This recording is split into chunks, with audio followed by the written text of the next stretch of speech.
இந்த நாளிலும் ஒரு காரியத்தை குறித்து நாம் தியானிக்கலாம். அதாவது புறப்பட்டு போங்கள். சொல்லலாமா? புறப்பட்டு போங்கள். ஆண்டவர் சில நம்மிடத்தில் சில சூழ்நிலைகளில் சொல்கிறாரு, நீ நின்றுட்டே இருக்காத, புறப்பட்டு போ.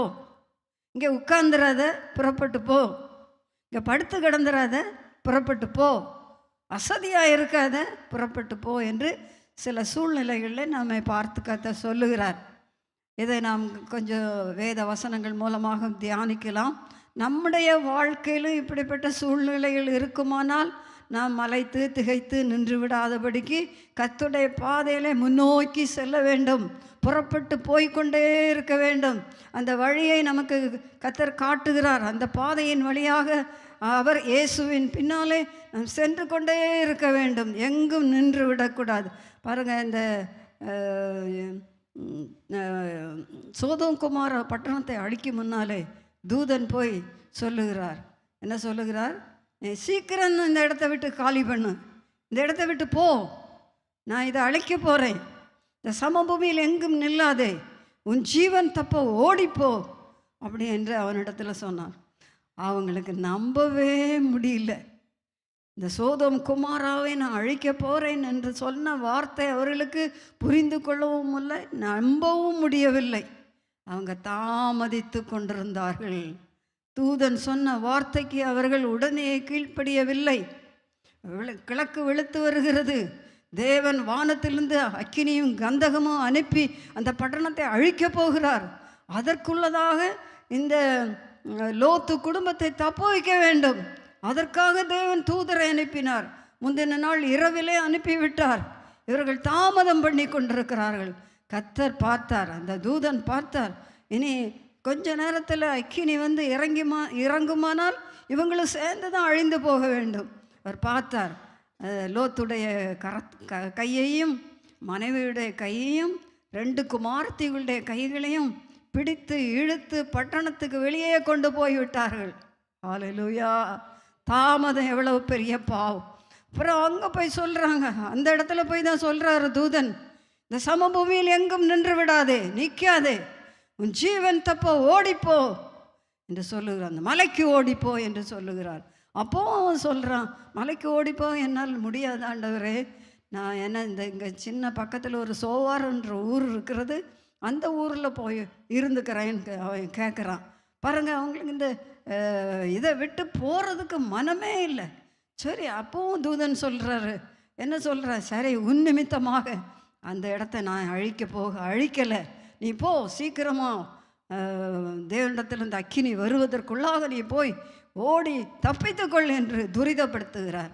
இந்த நாட்களிலும் இதே வண்ணமாகவே நாம் ஆவிக்குரிய காரியத்தில் இருந்து கொண்டிருக்கிறோம். கர்த்தர் நம்மை துரிதப்படுத்தி கொண்டே இருக்கிறார். புறப்பட்டு போங்கள் என்று சொல்லுகிறார். இங்கே நின்று விடாதீர்கள், ஒரு இடத்துல மலைத்து நின்று விடாதீர்கள். கஷ்டங்கள் உண்டு, துன்பங்கள் உண்டு, பாடுகள் உண்டு, நெருக்கங்கள் உண்டு. இவற்றின் நடுவில் அதே பார்த்து சுற்றி சுற்றி சுற்றி அங்கே நின்று விடாதபடிக்கு நம் ஜீவன் தப்ப ஓடி போக வேண்டும். ஹல்லேலூயா! ஹல்லேலூயா! முடியாது என்று சொல்லவே கூடாது.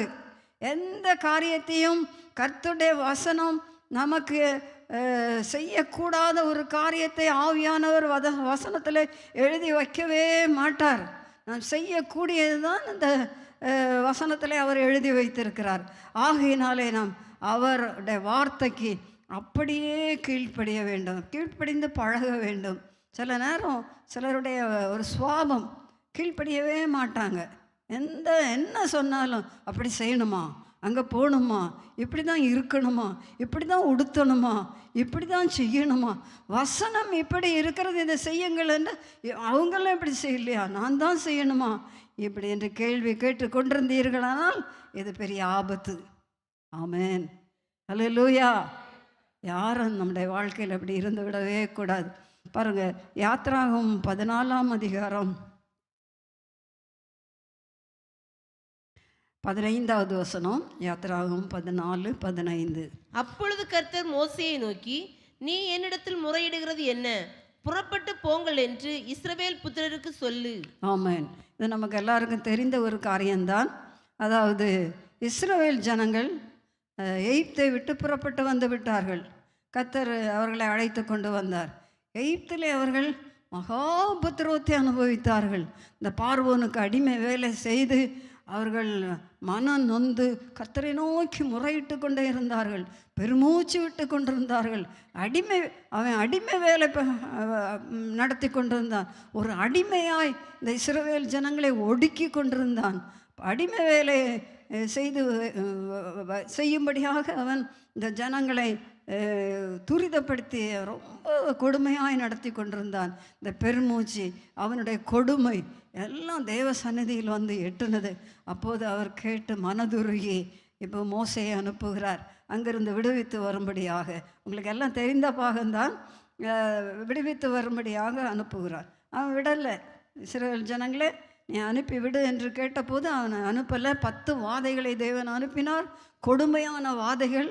அந்த வாதைகள் நடுவிலும் அவன் கடைசி வாதைக்கு தான் சரி போங்க, போயிருங்க, இந்த இடத்த விட்டே, என் தேசத்தை விட்டே போயிருங்கன்னு அனுப்பினோம். இவங்க புறப்பட்டு வர்றாங்க. புறப்பட்டு வந்து கர்த்தர் சொல்லுகிறார், 14வது அதிகாரம் 1ஆம் வசனத்தில், ஈரோத் பள்ளத்தாக்கின் முன்னடியிலே பாளையம் இறங்க வேண்டும். ஈரோத் பள்ளத்தாக்கு, அது ஒரு பள்ளத்தாக்கு. அந்த பள்ளத்தாக்கின் முன்னடியிலே நீங்கள் பாளையம் இறங்க வேண்டும் என்று கர்த்தர் இஸ்ரவேல் ஜனங்களோடு சொன்னார். இவங்க நடுராத்திரியிலே புறப்பட்டு பஸ்கா ஆசரித்து விட்டு புறப்பட்டு வருகிறார்கள். இங்கு வந்து ஈரோத் பள்ளத்தாக்கிலே வந்து அவர் பாளையம் இறங்கி கர்த்தர் சொன்னார். அப்படியே பாளையம் இறங்கினார்கள். இவங்கள் பாளையம் இறங்கி அப்படி இருக்கிற நேரத்திலேயே இந்த பார்வோனுக்கு ஆண்டவருடைய பிரியம், அலாதி பிரியம் என்னவென்றால், பார்வோனையும் அவனுடைய சேனையும் அவனுக்குள்ள எல்லாவற்றையும் செங்கடலிலே அழித்து போட வேண்டும் என்பது தேவனுடைய திட்டம். ஹல்லேலூயா. ஆகையினால் அவர் என்ன பண்ணார்னா, அவனுடைய இருதயத்தை ஏவி விட்டார். நம்ம இந்த இஸ்ரவேல் ஜனங்களை அடிமை வேலை செய்யாதபடிக்கு அவர்களை அனுப்பிவிட்டோமே, இப்படி நம்ம ஏன் செஞ்சோம், போய் பிடிச்சிடலாம் அப்படின்னு சொல்லிட்டு அவன் 600 பிரதான ரதங்களையும் மற்ற அந்த தேசத்தில் உள்ள எல்லா ரதங்களையும் பிரபுக்களையும் அதிகாரிகளையும் எல்லாரையும் சேர்த்து கொண்டு இந்த இஸ்ரவேல் ஜனங்களை பின்தொடர்ந்தே வருகிறார்கள். வந்து அவர்களும் இந்த ஈரோத் பள்ளத்தாக்கு வழியே பக்கத்தில் வந்துட்டாங்க. இஸ்ரவேல் ஜனங்கள் கதிகலங்கி விட்டார்கள். அவர்கள், ஐயோ, நம்ம எகிப்தை விட்டு புறப்பட்டு வந்தோம், இப்போ இந்த எகிப்தியர் வந்து நம்ம அழித்து போடுவார்களே. இப்படி முன்னால் பார்த்தா செங்கடல், அங்கே முன்னாடி போக முடியாது. செங்கடல் ஓ என்று வந்து கொண்டே இருக்கிறது, அலை அடித்து கொண்டே இருக்கிறது. பின்னாடி இவங்க வந்து பக்கத்தில் சேர போகிறாங்க. இப்படி இருக்கும்போது எகிப்தியர் இவங்களுக்கு என்ன உண்டாயிருச்சு, இஸ்ரவேல் ஜனங்கள் இப்போ என்ன சொல்கிறாங்க தெரியுமா? நாங்கள் எகிப்தியருக்கு வேலை செய்துட்டு அங்கேயாவது இருந்திருப்போமே, எங்களை இங்கே கொண்டு வந்து இங்கே பிரேத குழிகள் இல்லை என்றா இங்கே கொண்டு என்ன வச்சிருக்க, இந்த இடத்துல கொண்டு எகிப்தியர் வந்து எங்களை கொல்ல போகிறாங்களே இப்போ அப்படின்னு முறையிட்டார்கள். அப்போ பாருங்கள், கர்த்தர் இத்தனை அற்புதங்கள் செய்தும் இத்தனை அதிசயங்கள் அவருடைய வாழ்க்கையிலே செய்தும் கண்ணார கண்டார்கள், எல்லாவற்றையும் கண்டார்கள். எகிப்தியருக்கு செய்த அத்தனை வாதைகளையும் அவர்கள் கண்டார்கள். இத்தனையும் கண்டும் அனுபவித்தும் எல்லாம் இருந்து எவ்வளோ அழகாக ஆண்டவர் அவர்களை அந்த எகிப்திலிருந்து வேறு பிரித்து கொண்டு வருகிறார். எத்தனை அற்புதங்களை செய்தார். அவர்கள் கைக்கு ஒப்புக்கூடாதபடிக்கு எவ்வளோ ஆச்சரியமாய் அதிசயமாய் அவர் ரட்சித்து கொண்டு வருகிறார். இத்தனையும் செய்தும் கூட அவர்களுடைய வாயிலிருந்து பிறக்கிற வார்த்தை என்ன? கர்த்தர் இன்னும் காப்பார், நம்மை எகிப்திய ஜனங்கள் கையிலே நம்மை ஒப்பு கொடுக்க மாட்டார், நம்மை காத்து கொள்ளுவார், நமக்கு ஒரு வழியை உண்டு பண்ணுவார் என்று அவர்கள் சொல்லுவதற்கு பதிலாக தேவனை முறுமுறுக்கிறார்கள், மோசையை முறுமுறுக்கிறார்கள். எங்களை கொல்றதுக்காக இங்கே கொண்டு வந்திருக்க, பிரேத குழிகள் எகிப்தில் இல்லை என்றா இங்கே கொண்டு வந்த, நாங்கள் எகிப்திற்காவது வேலை செய்துட்டு அங்கேயே இருந்திருப்போமே. அன்னைக்கு பெருமூச்சு விட்டாங்க, அடிமை வேலை செய்து செய்து அவர்களுக்கு என்ன செய்வதென்று தெரியவில்லை, ரொம்ப வேதனைப்பட்டு கொண்டிருந்தார்கள். கர்த்தர் பார்த்து இவர்களை விடுதலையாக்குகிறார். இப்போது அவர்களுக்கு அது பெரிதாக தெரியவில்லை. இப்போ அவங்க பக்கத்தில் வந்துட்டாங்க, நம்மளை கொன்று போடுவாங்கன்னு இப்போ பயப்படுகிறார்கள். கர்த்தரை நம்பவில்லை. முன்னே செல்லுகிற கர்த்தருடைய அந்த மேகஸ்தம்பத்தையும் தூதனானவரையும் அவரையும் பார்க்க தவறி விட்டார்கள். எகிப்திய சேனையை பார்த்து கதிகலங்கி கொண்டு நிற்கிறார்கள். இப்போது தான் கர்த்தர் சொல்லுகிறார், என்ன சொல்லுகிறார் என்றால், நீங்கள் மோசே சொல்லுகிறார், நீங்கள் சும்மா இருங்க, கர்த்தர் உங்களுக்காக யுத்தம் செய்தார், பயப்படாதீர்கள் என்று அவர்களை தேற்றுகிறார். தேற்றிவிட்டு இப்போது கர்த்தர் மோசே இடத்தில் சொல்லுகிறார். அப்பொழுது கர்த்தர் மோசையை நோக்கி, நீ என்னிடத்தில் முறையிடுகிறது என்ன? புறப்பட்டு போங்கள் என்று இஸ்ரவேல் புத்திரருக்கு சொல்லு. நீ உன் கையை கோலை நீட்டி ஓங்கு, நீட்டு, சமுத்திரத்துக்கு நேராக நீட்டி சமுத்திரத்தை பிளந்து விடு என்று சொல்லுகிறார். மோசே அப்படியே கோலை நீட்டினார், சமுத்திரம் ரெண்டாக பிளந்தது. கர்த்தர் பெரிய கீழ்காற்றை வரப்பண்ணினார். காற்று வீசினது, ஜலம் ஒதுங்கினது, முழுவதும் காற்று வீசினது, ஜலம் ரெண்டாக பிரிந்தது, வெட்டாந்தரை உண்டானது. வெட்டாந்தரையில் இப்போ ஜனங்கள் நடந்து செல்லுகிறார். இதற்குள்ளாக ஆண்டவருடைய பெரிய பாதுகாவல் என்ன தெரியுமா? கர்த்தர் எவ்வளோ அழகாய் அவர்களை நடத்தி கொண்டு வருகிறார். முன்னாக சென்ற தூதனானவர் விலகி பின்னாக வந்து விட்டார். எந்த இஸ்ரவேல் ஜனங்களையும் எகிப்தியரையும் ஒன்றாக சேர்த்து விடாதபடிக்கு அவர் நடுவிலே வந்து விட்டார். ஹல்லேலூயா! ஆண்டவர் எவ்வளோ அழகாக ஆண்டவர் பாதுகாக்கிறார். சொல்லுகிறார், உன்னை கண்மணியை போல காப்பேன், உன்னை காக்கும்படி தூதர்களுக்கு கட்டளையிடுவேன். நம்முடைய வாழ்க்கையில் இப்படி பல போராட்டங்கள் வருகிற நேரத்தில் அநேக காரியங்களை கர்த்தர் ஜெயத்தை தந்திருப்பார், வெற்றியை தந்திருப்பார், ஜெயமாக நடத்தி இருப்பார். என்றாலும் ஒரு சில நேரங்களில் அப்படி மலைத்து போய் கர்த்தரையே முறுமுறுத்து கொண்டு நிற்போம், கேள்வி கேட்டு கொண்டு இருப்போம். ஆண்டவர், எனக்கு ஏன் இப்படி வரணும்? எனக்கு ஏன் இது சம்பவிக்க வேண்டும்? எனக்கு என்ன, எனக்கு மட்டும்தானா இந்த பாதை என்று எல்லாம் ஆண்டவரை நோக்கி முறுமுறுத்து கொண்டிருக்கிற இந்த பரிதாப நிலைமை நம்மை விட்டு நீங்கிவிட வேண்டும். ஹல்லேலூயா! ஹல்லேலூயா! கர்த்தர் பாதை வைத்திருக்கிறார். ஆண்டவர் எவ்வளோ கரிசனையாக இருந்து தூதனானவர் முன்னே சென்றவர் பின்னாலே வந்து விட்டார். அந்த மேகமும், முன்னே சென்ற மேகம் பின்னாலே வந்தது. இஸ்ரவேல் ஜனங்களுக்கு அதுக்கு வெளிச்சமாக இருந்தது. இந்த ராக்காலத்தில் இப்போ வெட்டாந்தரை உண்டாகிவிட்டது. இவ்வளோ நேரம் தண்ணி அப்படியே பாய்ந்து கொண்டிருந்த இடம் இவ்வளோ சீக்கிரத்துக்குள்ளாக, ஒரு இரவுக்குள்ளாக அது ஒரு வெட்டாந்தரையாய் மாறிவிட்டது. இந்த வெட்டாந்தரையில் இஸ்ரவேல் ஜனங்கள் நடக்கிறார்கள். அதற்கு இன்னும் பெரிய ஒரு அற்புதம் எனக்கு பார்த்து அது ஆச்சரியம் தாங்க முடியவில்லை. இரு பக்கமும் அவர்களுக்கு மதிலாக தண்ணீர் நின்று கொண்டிருந்தது. எப்படியாவது தண்ணி நிற்குமா? மதிலாய் நிற்குமா? ஒரு கல்லை மதிலாக தூக்கி வச்சிடலாம், அல்லது ஒரு வேறு ஏதாவது பொருளை தூக்கி வைத்து விடலாம். தண்ணீர் மதிலாக நின்ற அற்புதம் எங்கேயாவது நடந்தது உண்டா? ஹல்லேலூயா! கர்த்தர் தம்முடைய ஜனத்திற்காக அற்புதம் செய்கிற தேவனாக இருக்கிறார். ஹல்லேலூயா! அதிசயம் செய்கிற தேவனாக இருக்கிறார். முறுமுறுத்து கொண்டிருக்கக்கூடாது, ஏன் என்ற கேள்வி கேட்டு கொண்டிருக்கக்கூடாது. தைரியமாக இருப்போம். அதுதான் கர்த்தர் சொல்லுகிறார், புறப்பட்டு போங்கள், உங்களுக்கு முன்னாக தண்ணீரின் நடுவில் உனக்கு வழி இருக்கிறது.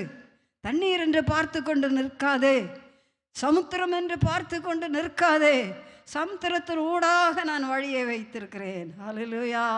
ஹல்லேலூயா! உங்களுக்கும் வாழ்க்கையில் எந்த போராட்டமோ, எந்த கஷ்டமோ, எந்த நெருக்கமோ எது வந்திருந்தாலும் சரி, நீங்கள் அதுக்கு புறப்பட்டு செல்ல வேண்டாம். அங்கே நின்று விடக்கூடாது. நின்று விடுகிறதை கர்த்தர் விரும்பவே இல்லை.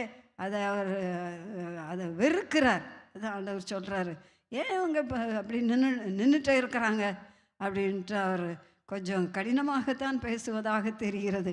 அவர் கர்த்தர் மோசே இடத்துல சொல்லுகிறார், நீ உன் கோலை ஓங்கி உன் கையை சமுத்திரத்தின் மேல் நீட்டி சமுத்திரத்தை பிளந்து விடு. ஹல்லேலூயா! இன்னைக்கு நாமும் அதுதான் செய்யணும். பாருங்கள், சமுத்திரமாகிய பல சோதனைகள் நம்ம முன்னால் வந்து பயமுறுத்தி வேதனைப்படுத்தி கலக்கி கொண்டு இருக்கிறதா, அதை பிளந்து விடு. உன் கோலை நீட்டு. அதாவது கோலாகிய வாக்கு தத்தத்தை நாம் நீட்ட வேண்டும். கர்த்தாவே, இந்த வார்த்தை எனக்கு தந்தீரே, இந்த வசனத்தை எனக்கு தந்தீரே, என் வாழ்க்கையில் இதை செய்துவிடும், என் பிள்ளைகள் நடுவில் இதை செய்துவிடும், என் குடும்பத்தில் இதை செய்துவிடும் என்று எந்த நெருக்கம் வந்தாலும், எந்த கஷ்டம் வந்தாலும் நீங்கள் அதை சொல்லி பழகி கொள்ளுங்கள். அதனோடாக ஆண்டவர் பாதையை வைத்திருக்கிறார். அதன் வழியாக ஆண்டவர் நடத்தி செல்வார். வேற ஒரு வழி உண்டாக்கலை. இல்லை நீங்கள் திரும்பி இப்படி சுற்றி போங்க அப்படின்னுலாம் ஆண்டவர் சொல்லலை. அந்த தண்ணிக்குள்ளே தான் வழியே வச்சிருக்கிறார். ஹல்லேலூயா, ஹல்லேலூயா. அப்படியாகவே சோதனையின் நடுவாக, போராட்டத்தின் நடுவாக, கண்ணீரின் நடுவாக, நெருக்கத்தின் நடுவாகவே நம்மை நடத்திக்கோ. அதனூடாகவே அவர் நமக்கு வழியை வைத்திருக்கிறார். இஸ்ரவேல் ஜனங்கள் சொன்னது போல இந்த வழியில் கொன்று போடவா கொண்டு வந்தார், அழித்து போடவா கொண்டு வந்தார். எய்ட்டியர் இப்போ அவங்கள கொன்று போடுவாங்களா? இங்கே ஈரோத் பள்ளத்தாக்கு நடுவில் பாளையம் இறங்கினார்களே, வந்து விட்டாங்களே, இஸ்ரவேல் எய்த்தியர் வந்து விட்டார்களே, கொன்று போடுவாங்களா? அப்படியா வாக்குத்தத்தம் செய்து கொண்டு வந்தார். நான் உங்களுக்கு பாலும் தேனும் ஓடுகிற கானானை தருவேன், அதை சுதந்திரத்து கொள்ள பண்ணுவேன் என்று சொல்லி அல்லவா கொண்டு வந்தார். ஹல்லேலூயா. அவர்கள் எய்த்தியரை பார்த்து மலைத்து நிற்கிறார்களே, கர்த்தர் சொன்ன வசனத்தையும் வாக்குத்தத்தையும் அவர் தந்த தரிசனத்தை விட்டு விட்டார்களே. நாமும் வாழ்க்கையில் இப்படி தான் அடிக்கடி பண்ணி விடுகிறோம் அல்லவா? கர்த்தர் நமக்கு தந்த தரிசனம் ஒன்று உண்டு, வாக்குத்தத்தம் ஒன்று உண்டு. உன்னை எப்படி நடத்துவேன் என்று சொல்லி இருக்கிறார், பேசியிருக்கிறார், உங்களை தைரியப்படுத்தி இருக்கிறார், பலப்படுத்தி இருக்கிறார், நடத்தி கொண்டே தான் வருகிறார். என்றாலும் நெருக்கம் வரும்போது நான் சூழ்நிலைகளை பார்த்து ஆண்டவரை கேள்வி கேட்டு முறுமுறுத்து கலங்கி அப்படியே நின்று விடுகிறோம். கர்த்தர் சொல்லுகிறார், இல்லை புறப்பட்டு போங்கள், புறப்பட்டு போ, இங்கே நின்று விடாதே, இங்கே நிற்காதே, நீ போ என்று தான் கர்த்தர் சொல்லுகிறார். ஆகையினால நம்முடைய வாழ்க்கையிலும் அப்படியே கடந்து செல்லுவோம். இனி பாருங்கள், இந்த அதாவது இதில் ஒரு வசனத்தை பார்த்து அப்படி அடுத்த பகுதிக்கு போகலாம். 24வது வசனத்தில் படியுங்கள். கிழக்கு வெளுத்து வரும் ஜாமத்தில் கர்த்தர் அக்கினியும் மேகமுமான ஸ்தம்பத்திலிருந்து எகிப்தியரின் சேனையை பார்த்து அவர்கள் சேனையை கலங்கடித்து அவர்களுடைய ரதங்களிலிருந்து உருளைகள் கழலவும் அவர்கள் தங்கள் ரதங்களை வருத்தத்தோட நடத்தவும் பண்ணினார். அப்பொழுது எகிப்தியர், இஸ்ரவேலரை விட்டு ஓடி போவோம், கர்த்தர் அவர்களுக்கு துணை நின்று எகிப்தியருக்கு விரோதமாய் யுத்தம் பண்ணுகிறார் என்றார்கள். இப்ப சொல்றாங்க, பாதி வழி வந்துட்டாங்க. அவங்களும் இந்த இஸ்ரவேல் ஜனங்களை பின்தொடர்ந்து அந்த வெட்டாந்தரையில் வரலான்னு வந்துட்டே இருக்காங்க ரதங்களோடு. இந்த ரதங்களில் உருளைகள் எல்லாம் கலந்துட்டு அவங்களுக்கு ரதத்தை ஓட்டி கொண்டு வர முடியவில்லை. வருத்தத்தோடே ஓட்டி கொண்டு வருகிறார்கள். இப்போ சொல்கிறாங்க, எகிப்தியர் இஸ்ரவேலரை விட்டு ஓடி போவோம், கர்த்தர் அவர்களுக்கு துணை நின்று எகிப்தியருக்கு விரோதமாக யுத்தம் பண்ணுகிறார். இப்போ தான் கர்த்தர்னு சொல்கிறாங்க. கர்த்தர் அவர்களுக்கு விரோதமாக எழும்பி நின்று எகிப்தியருக்கு விரோதமாக யுத்தம் பண்ணுகிறார் என்று சொல்லுகிறார். ஓடி போகலான்னு திரும்புறதுக்குள்ளே இஸ்ரவேல் ஜனங்கள் இந்த செங்கடலை கடந்து விட்டார்கள், அக்கறை வந்து விட்டார்கள். இப்போது கர்த்தர் மோசே இடத்துல சொன்னார், உன் கோலை நீட்டு என்று சொன்னார். மோசே கோலை நீட்டினார், வெள்ளம் வந்து அவர்களை மூடி போட்டது. ஹல்லேலூயா.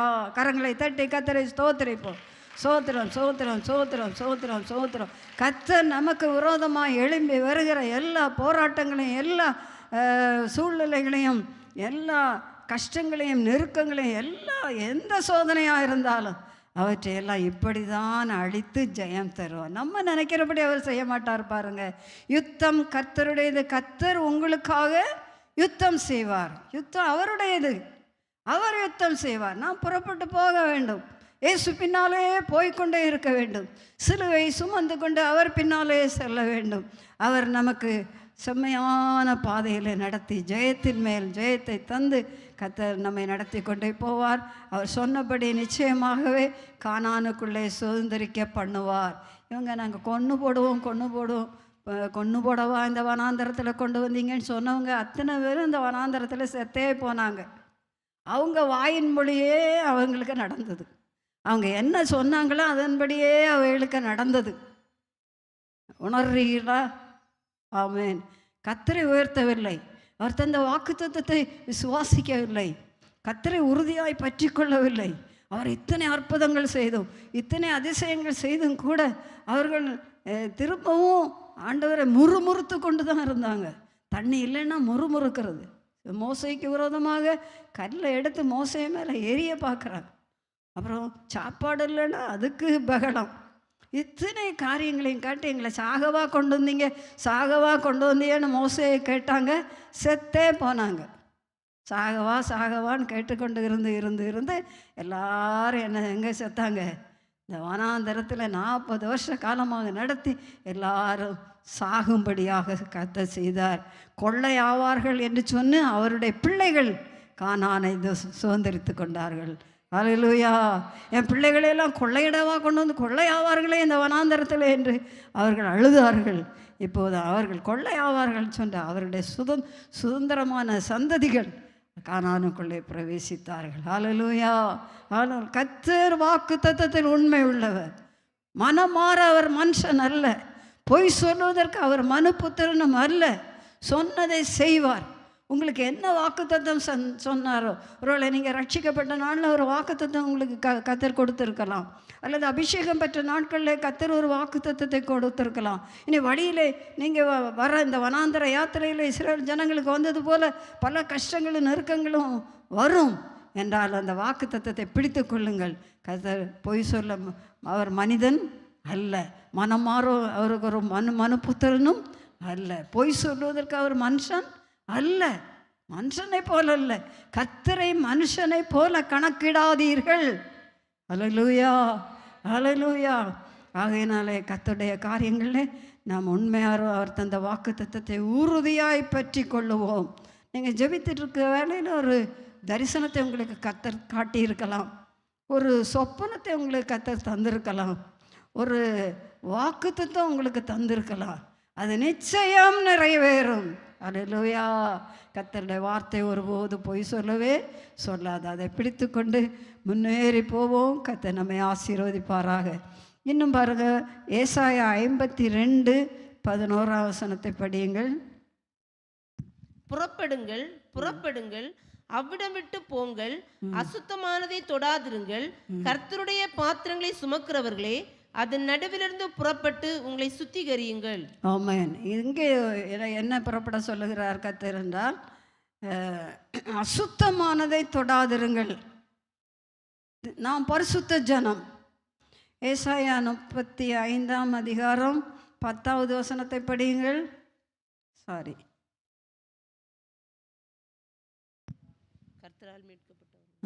படி. கர்த்தரால் மீட்கப்பட்டவர்கள் திரும்பி ஆனந்த களிப்புடன் பாடி. இல்லை 8 அங்கே பெரும்பாதையான வழியும் இருக்கும், அது பரிசுத்த வழி என்னப்படும். தீட்டுள்ளவன் அதிலே நடந்து வருவதில்லை, அந்த வழியில் நடக்கிறவர்கள் பேதேரா இருந்தாலும் திசை கட்டு போவதில்லை. ஆமென், ஹல்லேலூயா. இது பரிசுத்த வழி. அங்கே பெரும்பாதையான வழியும் இருக்கும், அந்த வழி பரிசுத்த வழி எனப்படும்.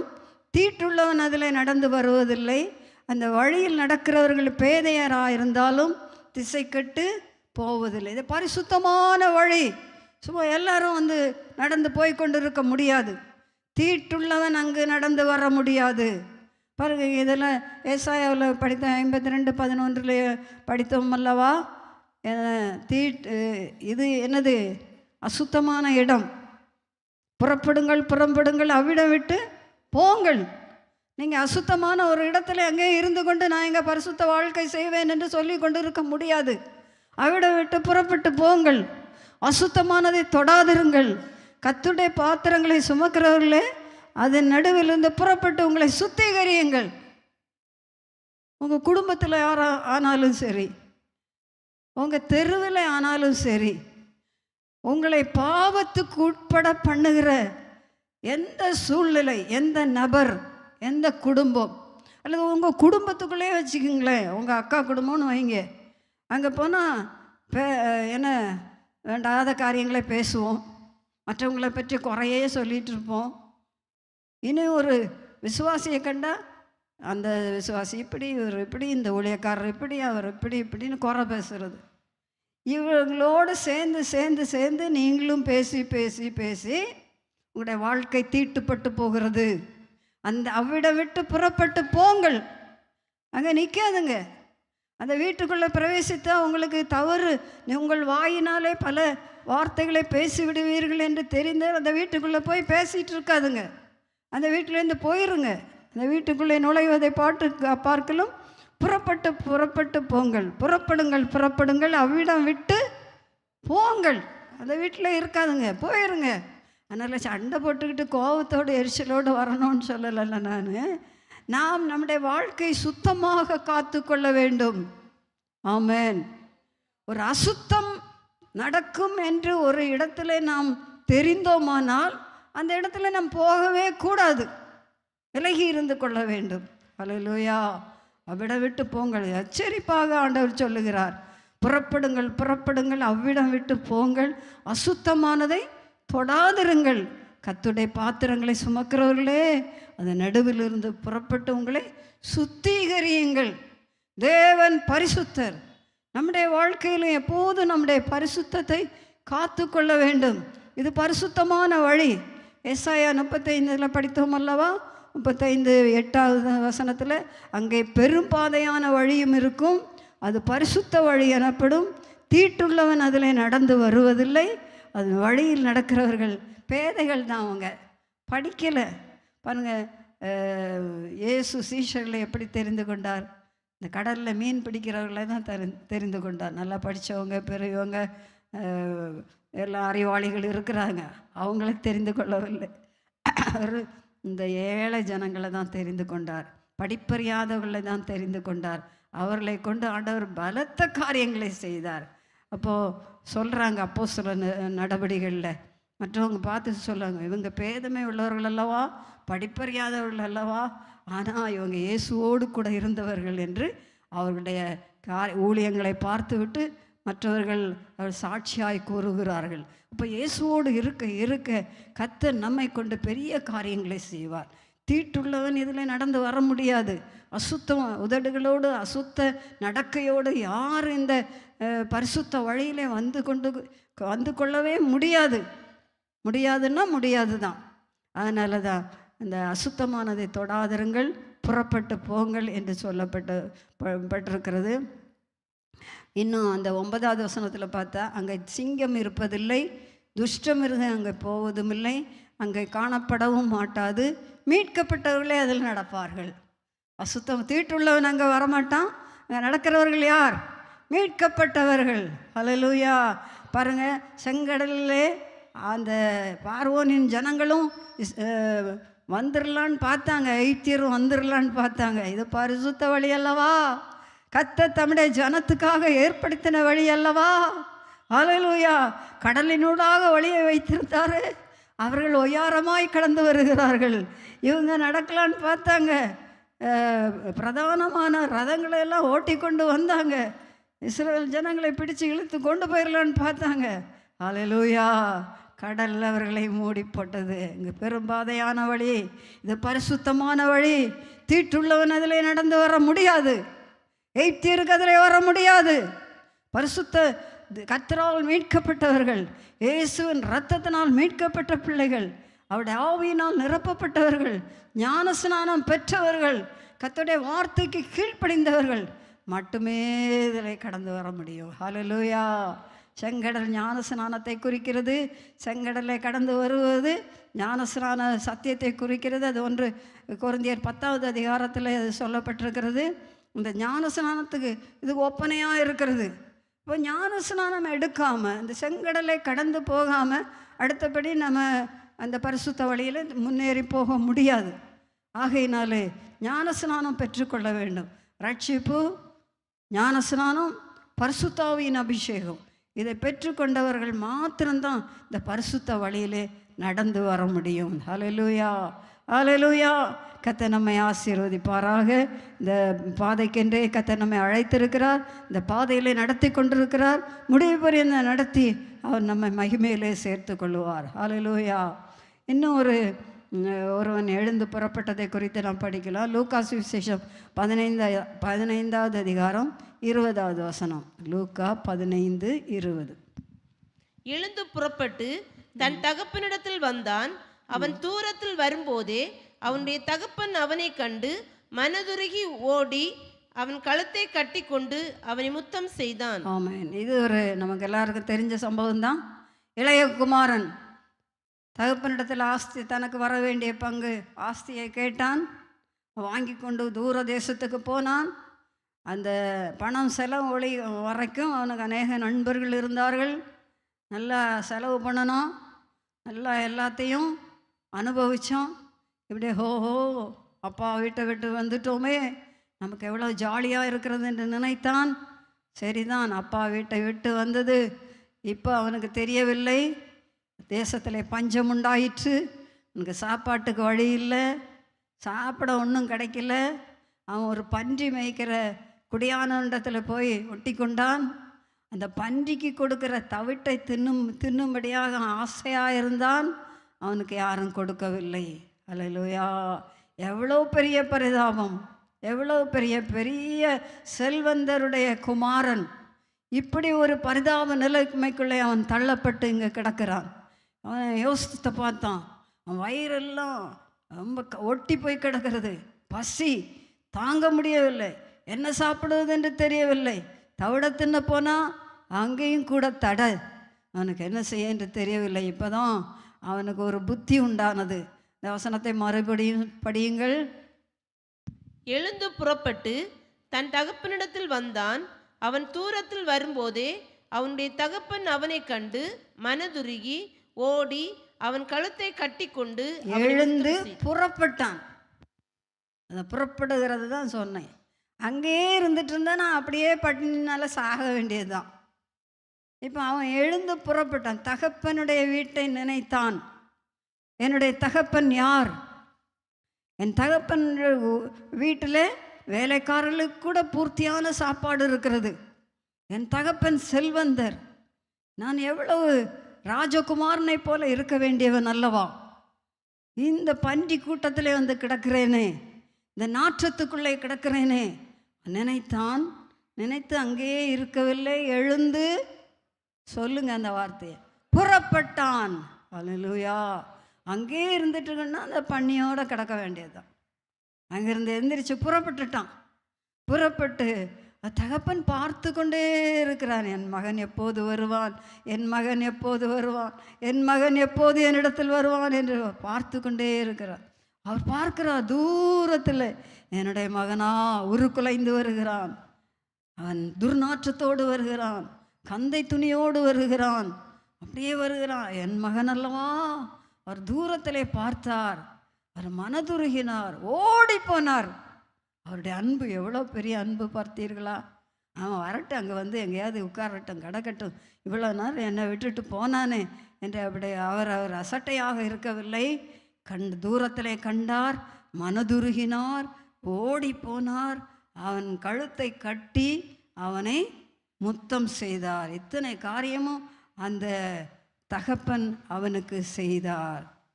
அவர் கண்டார், முதல்ல கண்டுட்டார். அப்போ அவர் கூர்மையாக கவனித்து, அவருடைய இருதயம் பூரா அந்த மகன் மேலே தான் இருக்குது.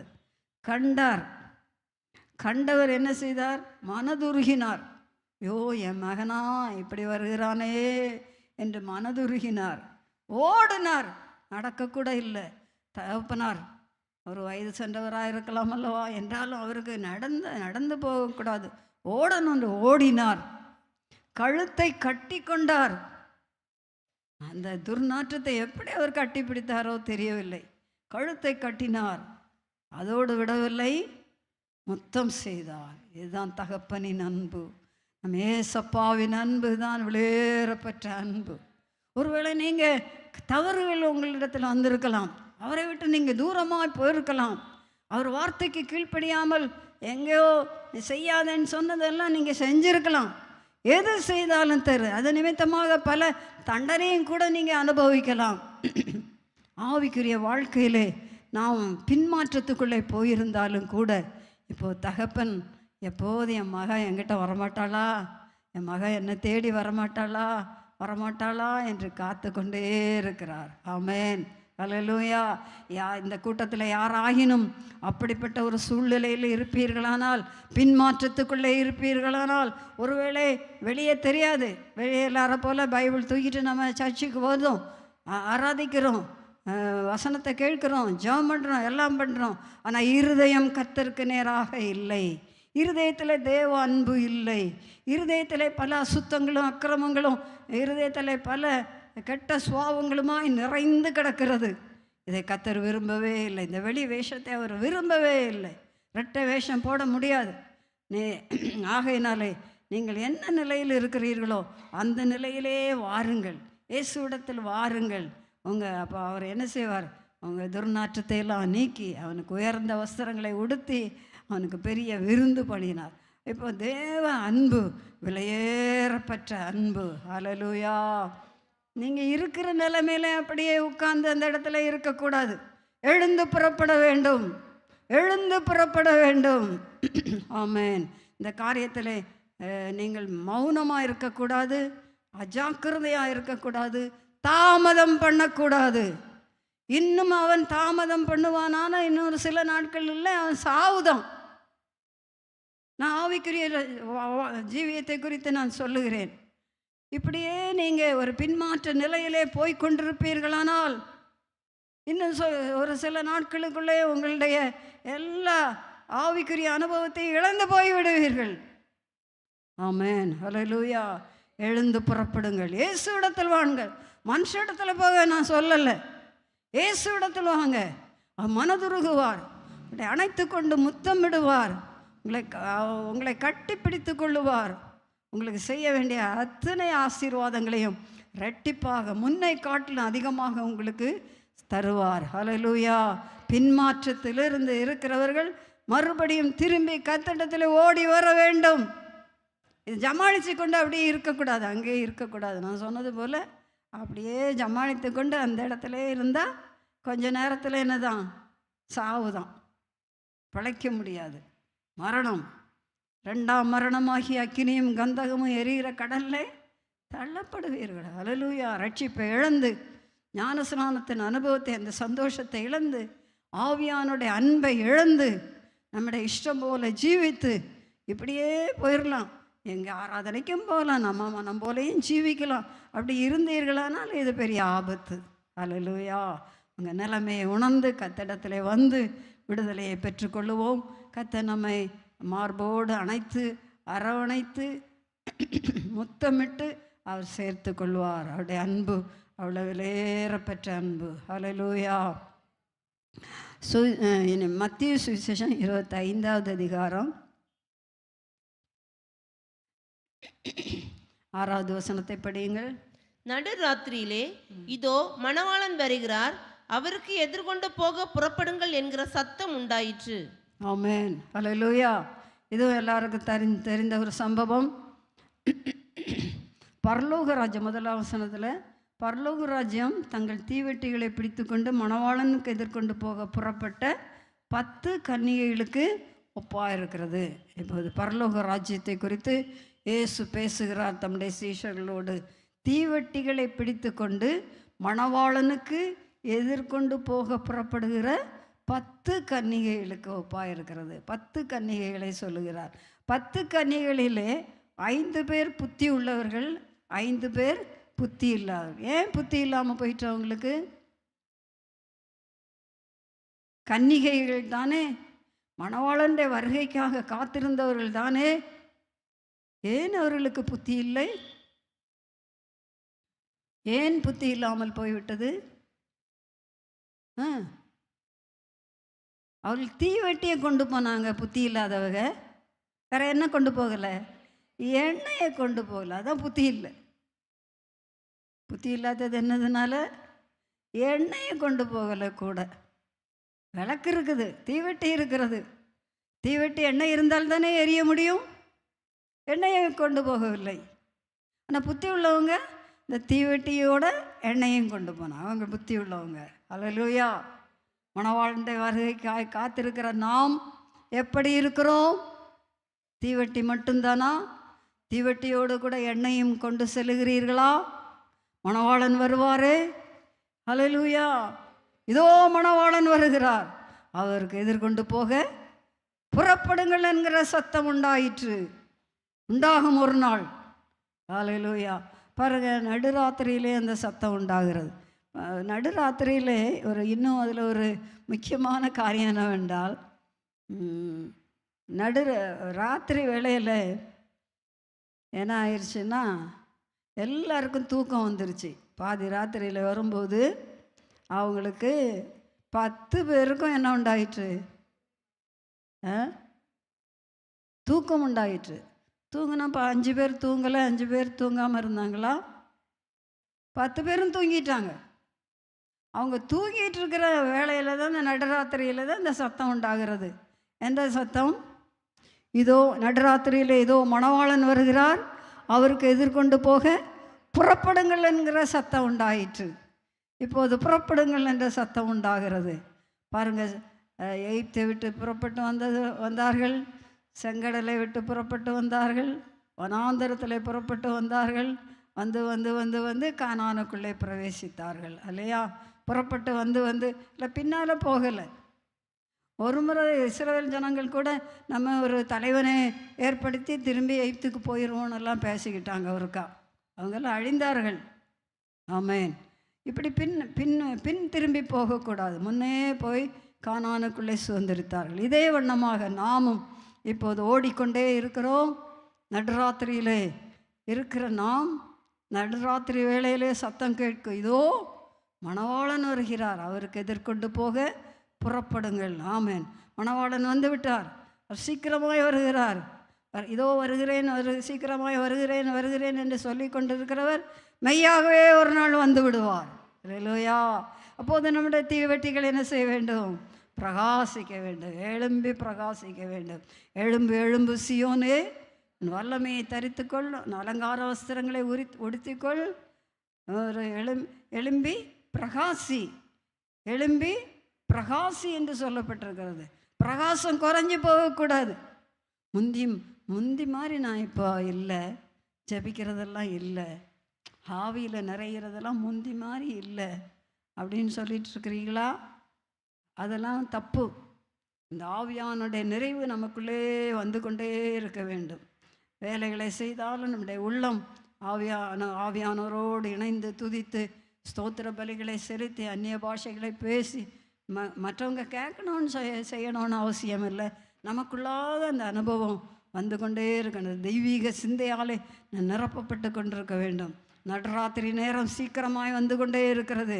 நடுராத்திரியிலே சத்தம் கேட்கும், இதோ மணவாளன் வருகிறார் என்ற சத்தம் கேட்கும், அவருக்கு எதிர்கொண்டு போக புறப்படுங்கள் என்ற சத்தம் கேட்கும். புறப்பட வேண்டிய நேரத்தில் நாம் வந்திருக்கிறோம். ஹல்லேலூயா. புறப்படுறதுன்னா பாருங்கள், நம்ம ஒரு யாத்திரைக்கு புறப்படுறோம், ஊருக்கு போகிறதுக்கு புறப்படுறோம். அந்த நேரமாக புறப்படுவோம். அதுக்கு முந்தையே ஒரு 2 மணி நேரத்துக்கு முந்தையே அல்லது ஒரு 4-5 மணி நேரத்துக்கு முந்தையே சூட்கேஸ் எல்லாம் எடுத்து, துணியெல்லாம் எடுத்து அயர்ன் பண்ணி உள்ளே வச்சு எல்லாம் பேக் பண்ணி, நம்ம எடுக்க வேண்டிய என்னென்ன ஜாமான்கள் எடுக்க வேண்டுமோ எல்லா பேக்கையும் எடுத்து வச்சுருப்போம். அப்புறம் கடைசியில் ஒரு ஹேண்ட்பேக் கையில் வச்சுருப்போம் இல்லையா? நம்ம கைக்குட்டை, நம்ம பைபிள், நம்ம வேறு என்ன முக்கியமாக வேண்டியதோ அதெல்லாம் போட்டுட்டு அதை ஒரு கையில் வச்சுருப்போம். மற்றதெல்லாம் இந்த வண்டியில் ஏற்றி விடுறதுக்கு கொடுத்துருவோம். அந்த ஹேண்ட்பேக்கை மட்டும் நம்ம கையில் வச்சுருப்போம். அப்போ மணவாளன் வந்துட்டார்னு சொன்னபோது அதை டக்குன்னு எடுத்துகிட்டு அவரோட போக வேண்டியது. இதை ஒரு உதாரணத்துக்காக சொல்லுகிறேன். அதுக்காக ஹேண்ட்பேக் எடுத்துகிட்டு நம்ம அவரோட போக முடியாது. நான் அது ஒரு உதாரணத்துக்காக சொல்லுகிறேன். ஆமாம், இப்படி அவருடைய வருகை என்று சொல்லும்போது வந்து விட்டார் என்று சொன்னதும் அந்த க்ஷணமே போகிறதுக்கு நம்ம என்ன செய்ய வேண்டும்? ஆயத்தமாக இருக்க வேண்டும். ஹல்லேலூயா. ஆயத்தம் மிகவும் தேவை, ஆயத்தம் மிகவும் தேவை. இதில் என்ன சொல்லப்பட்டிருக்கிறது? அப்படியே அவள் வாங்க போன போது மணவாளன், 10வது வசனம், மணவாளன் வந்து விட்டார், ஆயத்தமாக இருந்தவர்கள் அவரோடு கூட கல்யாண வீட்டுக்குள் பிரவேசித்தார்கள், கதவும் அடைக்கப்பட்டது. எவ்வளோ பரிதாபம் பார்த்தீங்களா? இந்த 10 பேரும் கூடயே இருந்தவங்க தான். 1 போல் இருந்தாங்க. இந்த 5 பேரும் எல்லாம் கூடயே தான் இருந்தாங்க. இந்த புத்தி உள்ளவங்க என்ன செஞ்சிட்டாங்க? போயிட்டாங்க, மணவாளனோடு போய்விட்டார்கள். புத்தி இல்லாதவர்கள் பிற வந்து கையை தட்டினாங்க, கதவை தட்டினாங்க, கதவை அடைச்சிட்டாரு. இனி உள்ளே வர முடியாது. அல்லேலூயா. எந்த நிலையில் இருக்கிறோம்? மணவாளன் வந்தால் போகக்கூடிய ஆயத்தமாக்கப்பட்ட நிலைமையில் காணப்படுகிறோமா? உலக பாரம், உலக கவலை, உலகத்தின் அந்தஸ்துகள், உலகத்தின் உல்லாசங்கள், உலக ஆடம்பரங்கள் இவைகளெல்லாம் உள்ளத்தில் வைத்து இருதயத்தில் சேர்த்து இன்னும் கொஞ்சம் வேணும், இன்னும் கொஞ்சம் வேணும் அப்படின்னு உலகத்தையே சேர்த்து சேர்த்து சேர்த்து கொண்டு ஓடலான்னு பார்க்குறீங்களா? கைவிடப்பட்டு போவோம். ஹல்லேலூயா. நம்ம எப்படி ஓட வேண்டும்? நித்திய ஜீவனே என்று ஓட வேண்டும். இயேசுவே என்னை சேர்த்துக்கொள்ளும், உம்மோடு என்னை வைத்துக்கொள்ளும், நான் இயேசுவோடு வந்து சேர வேண்டும், அவருடைய வருகையிலே நான் காணப்பட வேண்டும், இதுதான் என்னுடைய ஒரே லக்கு என்று ஓட வேண்டும். ஹல்லேலூயா. உங்கள் இருதயத்தின் ஆழத்தில் அடியாழத்தில் என்ன காணப்படுகிற, என்ன ஆசை இச்சைகளை வைத்திருக்கிறீங்க? எல்லாம் சுமந்துட்டு போக முடியாது. ஆமென். ஹல்லேலூயா. ஜெபம் பண்ணலாமா? எல்லாரும் கொஞ்சம் யோசித்து, ஆண்டவரே இந்த பின்மாற்ற நிலை என்ன காணப்படுகிறதோ அதிலிருந்து நீங்கள் வெளியே வாருங்கள். இப்போ நல்ல தருணம். அவர் வந்துட்டு போன பிறகு கதவை அடைச்ச பிறகு வந்து தட்டுனாலும் உங்களை அறியேன் என்று சொல்லிவிடுவார். ஹல்லேலூயா. எவ்வளோ பரிதாபமான ஒரு நிலை அல்லவா? எவ்வளோ நிர்பந்தமான ஒரு நிலை அல்லவா? ஹல்லேலூயா. ஆமென். நம்ம ஃப்ளைட்டுக்கு போகிறோம், அதை நம்ம போய் அங்கே சேர்றதுக்குள்ளே ஃப்ளைட்டு போயிடுச்சு. டிக்கெட்டெல்லாம் எடுத்துகிட்டு போனோம், ஆனால் ஃப்ளைட் போயிடுச்சு, தாமதமாகி விட்டோம். நமக்கு கூட உள்ள எவ்வளோ நஷ்டம், எவ்வளோ கஷ்டம், எவ்வளோ ஏமாற்றம். இதை பார்க்கலும் வேதனையானது தான் கர்த்தருடைய வருகையிலே கைவிடப்பட்டு போனோமானால் நம்முடைய வாழ்க்கையின் நிலைமை. ஹல்லேலூயா. இப்போது ஒரு நல்ல தருணத்தை கர்த்தர் நமக்கு தந்திருக்கிறார். இயேசுவை நேசிக்க, இயேசுவை பின்பற்ற, அவருக்கு ஊழியம் செய்ய, அவருக்காக ஜீவிக்க, அவரோடு இருக்க, அவருடைய அன்பை அனுபவிக்க, அவருடைய உறவுக்குள்ளே ஆழமாய் போவதற்கு என்ன தவறு இருந்தாலும், என்ன குற்றம் இருந்தாலும், என்ன மீறுதல் இருந்தாலும், என்ன கஷ்டங்கள் இருந்தாலும் அதையெல்லாம் நீக்கி நம்மை அவரோடு வைத்து கொள்வதற்கு அவர் போதுமானவராக இருக்கிறார். மகளே என்னிடத்தில் வா என்று அழைக்கிறார், அன்போடு அழைக்கிறார். ஹல்லேலூயா. மகளே என் பக்கத்திலே வா, நீ ஏன் தூரமாக போகிற? என்கிட்ட வா, என் பக்கத்தில் வா, என்னோடு இரு, என்னை அனுபவி, என் அன்பை உனக்கு ஊற்றி கொண்டே இருக்கிறேன்.